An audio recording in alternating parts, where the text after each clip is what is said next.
What's going on, guys? Killer6 back with another legendary item guide for you. This time we're going to go farm the Oppressor. This is yet another early game boss. Again, equivalent to like the Borderlands 2 version of, say, like maybe just before Captain Flint, but just after Boom Boom. It's pretty early. This is a pretty early boss fight, something you're going to encounter within the first few hours of the game. It's not really exactly the hardest boss fight, but it is a pretty annoying boss fight because he flies. And as you can see from the map, we're actually going to unlock this location right here. So you're going to trigger this spot and then you're going to drive over and you're going to have to go through this building and go into here to fight the Oppressor. I didn't want to spoil anything on the map, so I've hidden all my icons just to make this easier for you. As you can see, we're going to start an Idolator's Noose in this spot, and we're going to go over into the Dissected Plateau to get to this spot. So let's drive over there and I'll see you there. Now, along the way, again, you don't have to fight any of these enemies unless, you know, if you're early game, you might want to, just so you get the XP and all the bonuses associated with that.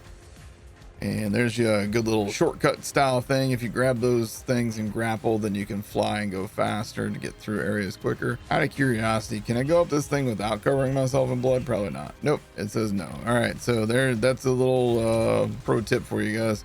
You will have to go into this thing and pull this lever and cover yourself in blood in order to take this pathway over here. You're gonna have to do that the very first time you come over here, but then after that, obviously we can just, you know, farm him from his spot up here. And away we go. Now, after you come through this tube, make sure you jump so you don't get chewed up by the gears right here. And then we're just gonna jump across this gap.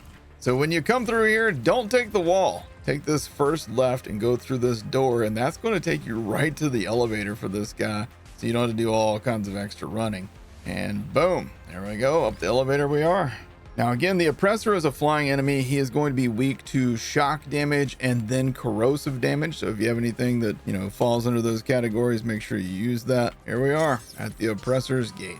In we go. Now, when he first spawns in, don't waste your time shooting at him and doing all that stuff. He's going to be a pain in the butt right here. Just dodge these things that he drops and just kind of hang out and patiently wait for him to do whatever nonsense he's about to do, because you can't really do much until he decides that he wants to be involved in the fight. And super annoying fight, by the way. Super annoying fight. Another problem with this fight is he will sometimes die just over top of the roof of this arena, and if that happens, well, good luck. I don't know. I don't know if you're gonna be able to get your loot or not, but hopefully the lost loot machine will work. Oh my god, dude, can you land? What the hell? Not land, but at least just like come in and attack, you know?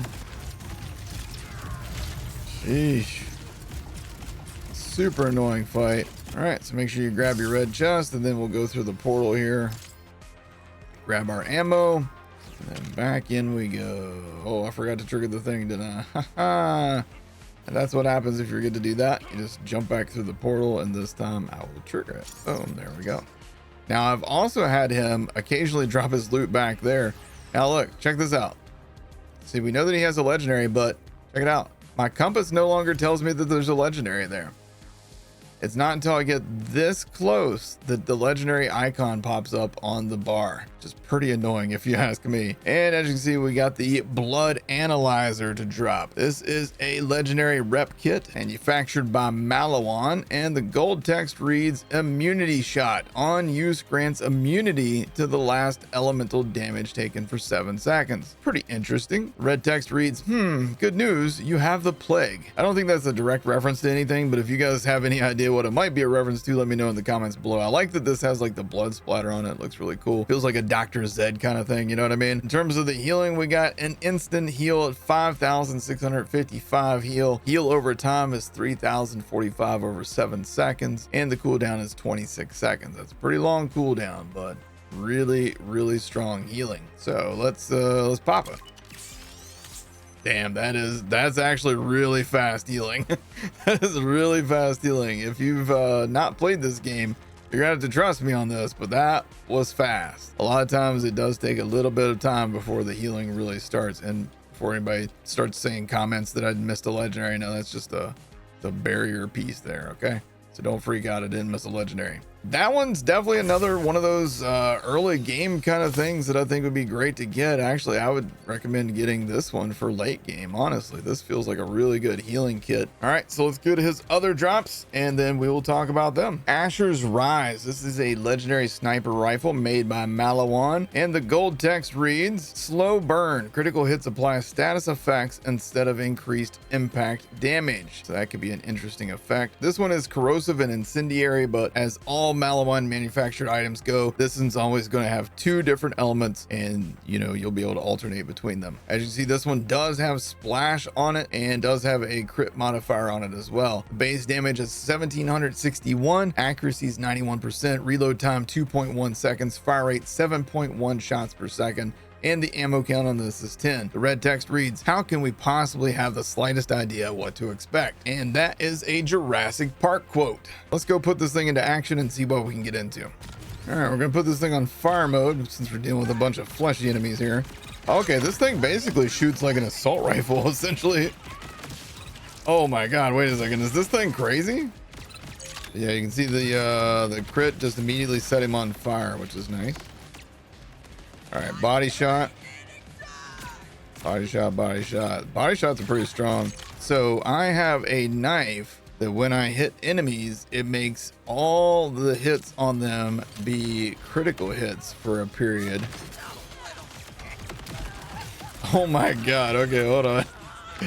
Hold on, was that as crazy as I think it was? Okay, hold on, let's go test this on Splash Zone.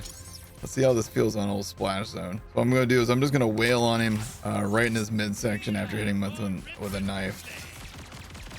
Yeah, see, that makes everything a crit, which means everything was extra damage on him. Oh my God, that was crazy. Oh, and then he dropped a legendary too, of course. Of course you did. Oh man, it's a firework too. I love the firework.